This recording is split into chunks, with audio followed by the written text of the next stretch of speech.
požuruje, da se ne stvara nekakav pritisak, da sve to skupa osoblje u rađaoni podupire i naravno da ukoliko je pratnja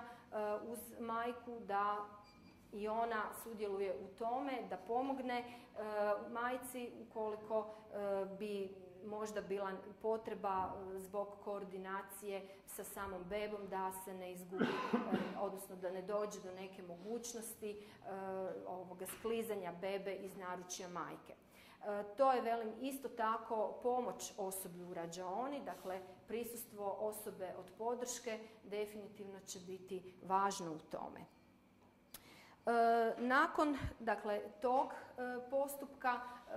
i nakon samog perioda boravka djeteta na prsima, dijete se odnosi i na pregled kod pedijatra. Radi se oni osnovni rutinski pregledi koji su se odgodili i majka se seli, jel da, na odjel babinjača. Također, bolnice Prijatelj djece podržavaju tu inicijativu, odnosno imaju tu važnu funkciju da ne odvajaju majku od djeteta tijekom cijelog boravka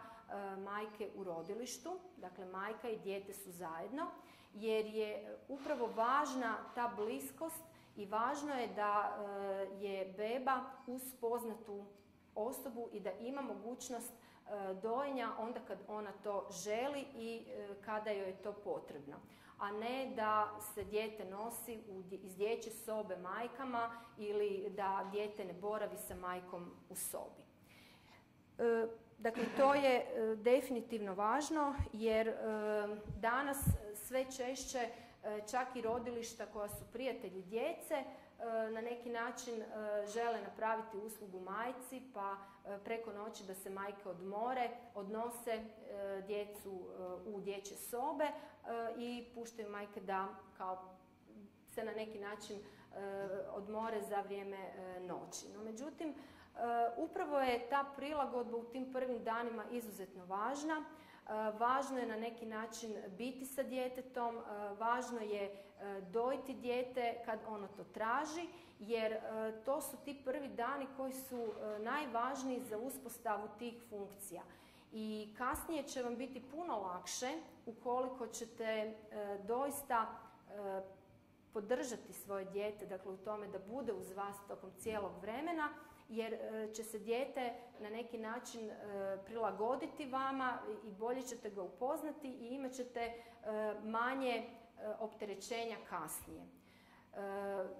Velim, na terenu dosta često čujem tako situacije koje nisu u biti